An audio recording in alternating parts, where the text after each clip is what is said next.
بسم اللہ الرحمن الرحیم وبہ نستعین اما بعد۔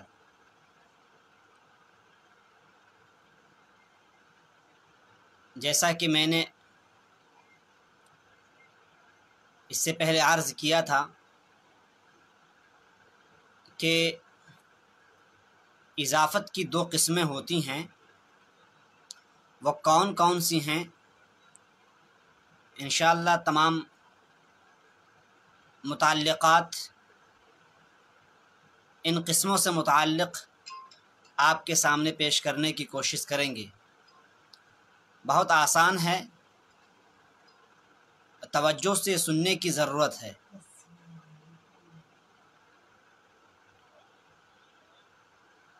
اضافت کی دو قسمیں ہیں، ایک اضافت لفظی ہوتی ہے اور ایک اضافت معنوی ہوتی ہے۔ اضافت کی دو قسمیں ہیں، ایک اضافت لفظی ہوتی ہے اور ایک اضافت معنوی ہوتی ہے۔ اضافت لفظی کے لیے دو شرطیں ہیں۔ اضافت لفظی کے لیے دو شرطیں ہیں،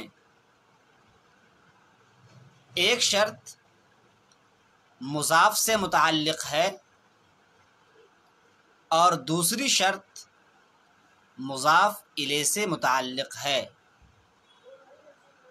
اضافت لفظی کے لیے دو شرطیں ہیں، ایک شرط کا تعلق مضاف سے ہے اور دوسری شرط کا تعلق مضاف الیہ سے ہے۔ مضاف سے جس شرط کا تعلق ہے وہ یہ ہے کہ مضاف اسم فاعل یا اسم مفعول یا صفت مشبہ ہو۔ مضاف کے لیے جس شرط کا ہونا ضروری ہے، پہلی شرط یہ ہے، بلکہ وہ شرط یہ ہے کہ مضاف اسم فاعل یا اسم مفعول یا صفت مشبہ کا صیغہ ہو،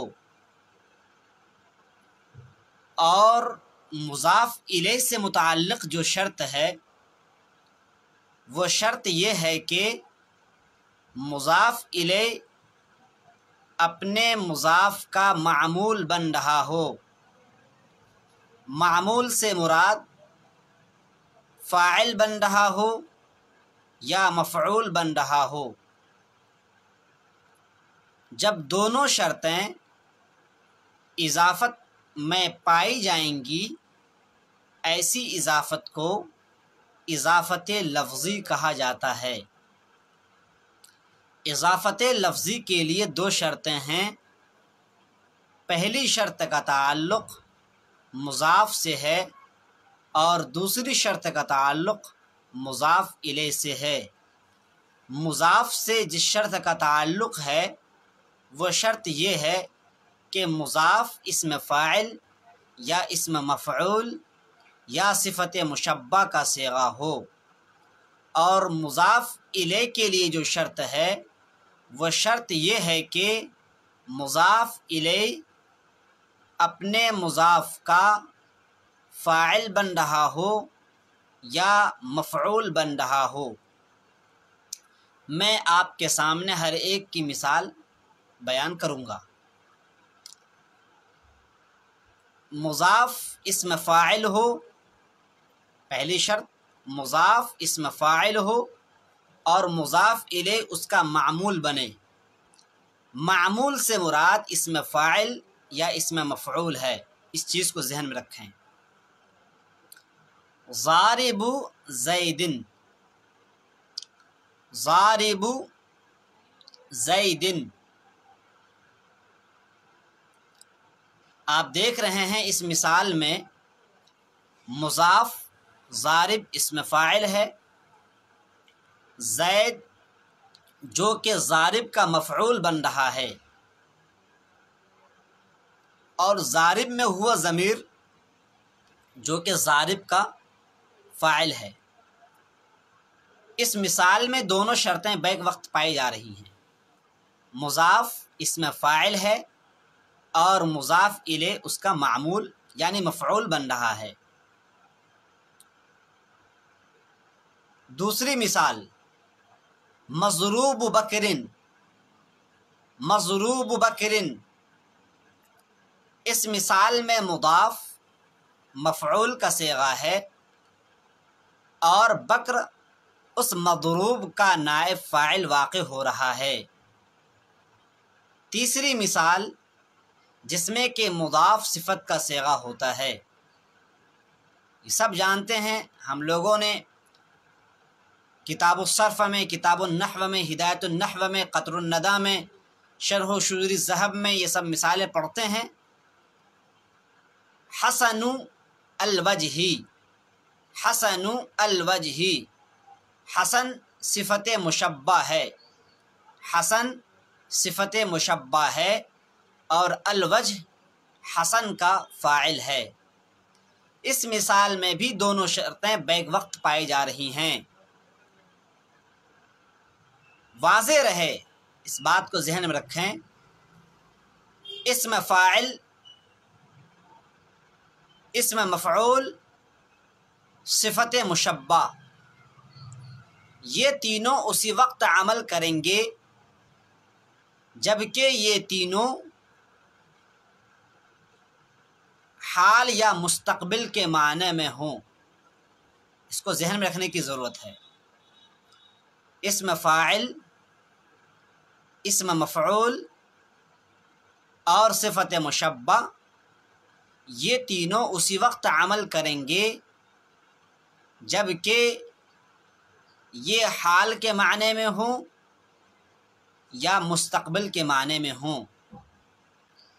اگر ماضی کے معنی میں ہوں گے، مثلا ضارب زید امسی، میں نے کہا امسی کا مطلب گزشتہ کل، ضارب زید امسی اگر میں کہتا ہوں، اس مثال میں زید ضارب کا مفعول واقع نہیں ہو سکتا ہے اور ضارب عامل نہیں ہو سکتا ہے، کیونکہ ضارب کے عمل کرنے کے لیے شرط ہے کہ وہ حال یا مستقبل کے معنی میں ہو، لیکن یہاں پر امسی کے ذریعے سے نہ حال کا ترجمہ پیدا ہو سکتا ہے اور نہ مستقبل کا ترجمہ پیدا ہو سکتا ہے، بلکہ ماضی کا ترجمہ ہوگا۔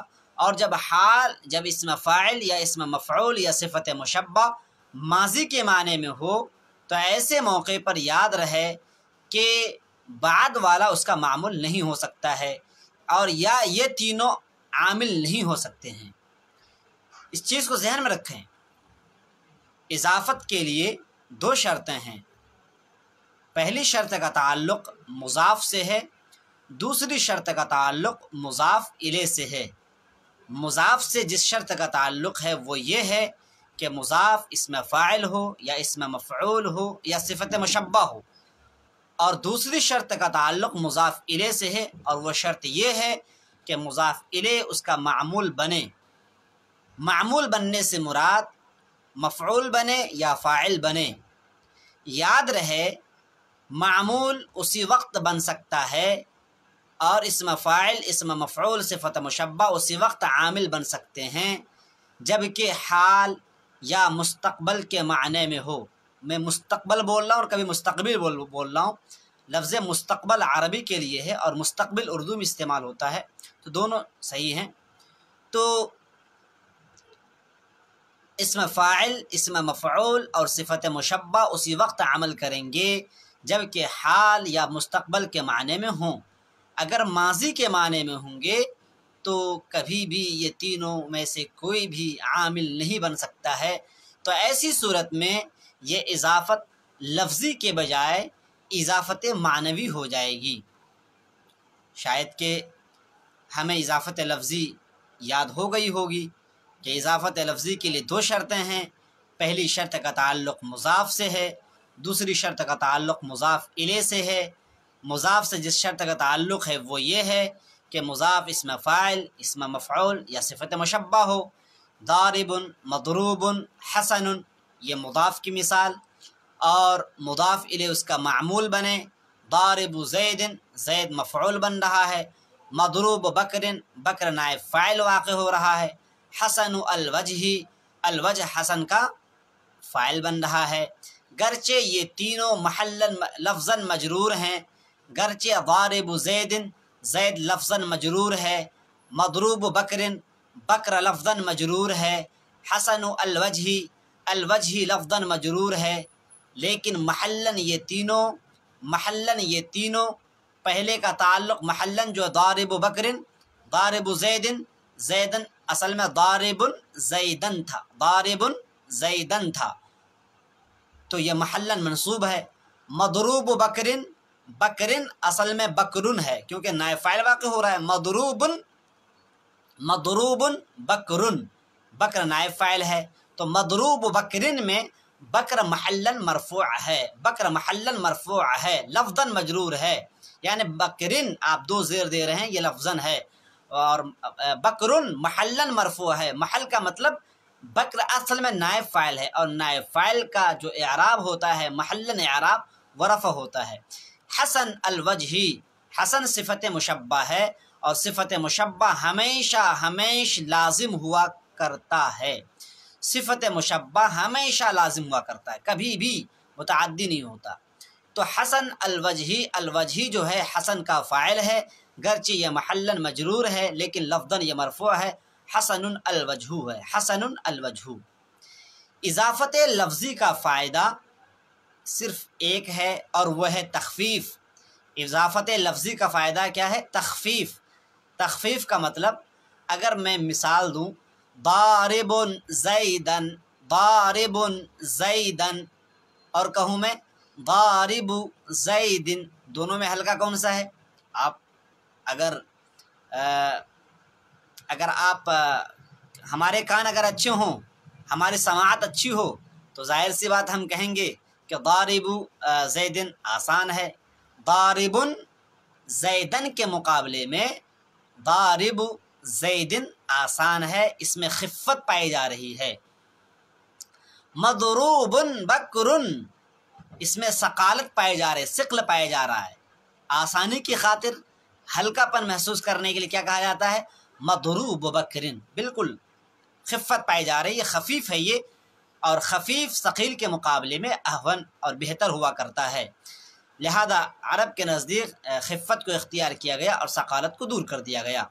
تو اضافت لفظی کا فائدہ صرف اور صرف ایک ہے، اور وہ ہے کہ اس اضافت سے تخفیف کا فائدہ ہوتا ہے، یعنی ثقالت کو دور کر دی جاتی ہے، ثقل کو دور کر دیا جاتا ہے، خفت پیدا کر دی جاتی ہے۔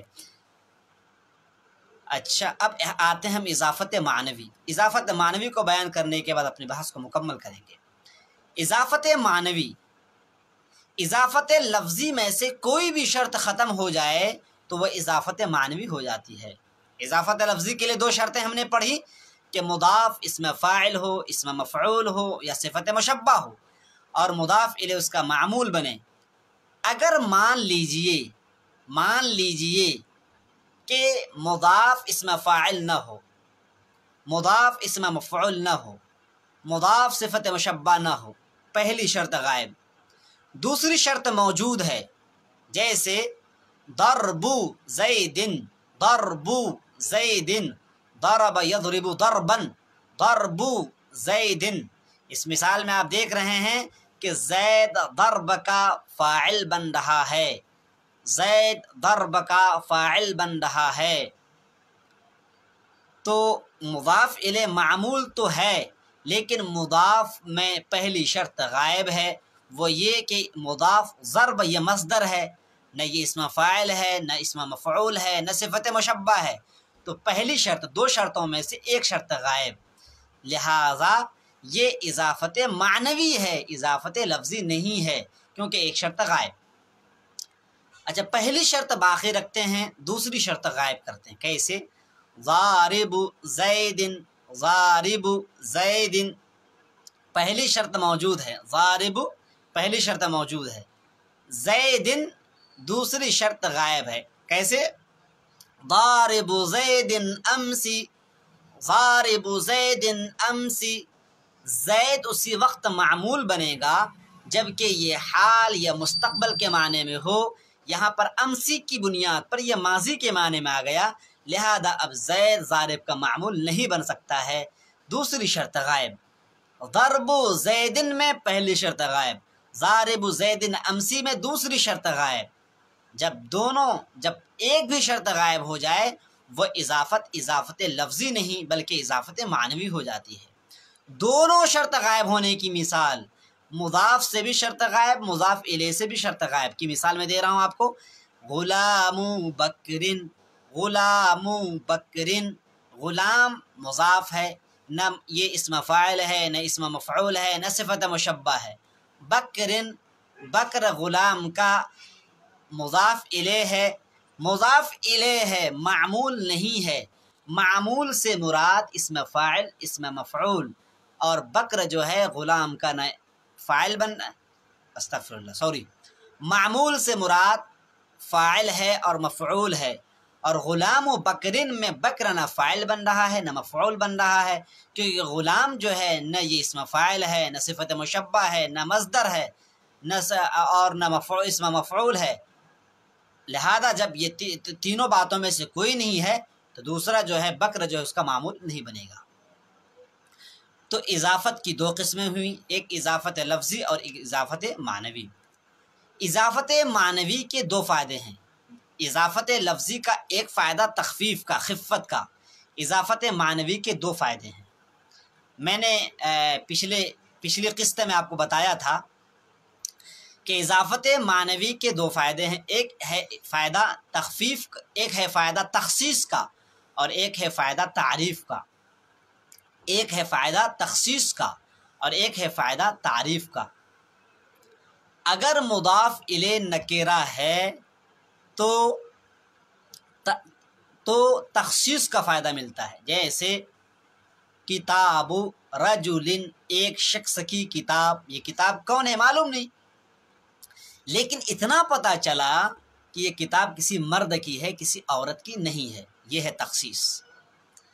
کتاب بکرن، اگر مضاف الیہ معرفہ ہو تو اس اضافت سے تعریف کا فائدہ ہوتا ہے۔ کتاب بکرن، اب پتہ چلا یہ کتاب بکر کی ہے، فوراً یہ کتاب بکر کو لے جا کر دے دی جائے گی۔ تو اضافت معنوی کے دو فائدے ہیں، ایک ہے تخصیص کا اور ایک ہے تعریف کا۔ مضاف الیہ اگر نکرہ ہے تو تخصیص کا فائدہ، مضاف الیہ اگر معرفہ ہے تو تعریف کا فائدہ۔ یاد رہے کوئی بھی اسم دوسرے اسم کو زیر نہیں دیتا ہے، کوئی بھی اسم دوسرے اسم کو زیر نہیں دے سکتا۔ اس کے اندر کیا پاور ہے جو زیر دے؟ اسم کے اندر زیر دینے کا پاور نہیں ہے۔ پھر سوال یہ پیدا ہوتا ہے کہ ایک اسم جب دوسرے اسم کو زیر نہیں دے سکتا ہے تو آخر زیر کون دے رہا ہے؟ تو یاد رہے مضاف الیہ کے درمیان تین طرح کے حروف جارہ ہیں جو چھپے ہوئے ہیں، جو کہ زیر دینے کا کام کرتے ہیں۔ نمبر 1 لام، نمبر 2 من، نمبر 3 فی۔ تین طرح کے حروف جارہ ہیں جو مضاف الیہ کے درمیان چھپے ہوتے ہیں۔ نمبر 1 لام، نمبر 2 من، نمبر 3 فی۔ کہاں پر لام چھپاتے ہیں، کہاں پر میم چھپاتے ہیں، کہاں پر فی چھپاتے ہیں، آپ چٹکیوں میں سمجھ سکتے ہیں۔ اگر مضاف الیہ کے جنس سے ہو، یا آپ یوں سمجھو اگر مضاف الیہ کا جز ہو، اگر مضاف الیہ کا جز ہو کا مطلب اسی کا ایک ٹکڑا ہو تو وہاں پر من چھپاتے ہیں۔ ہم نے اور آپ نے ایک کتاب پڑھی تھی القراءۃ الراشدہ۔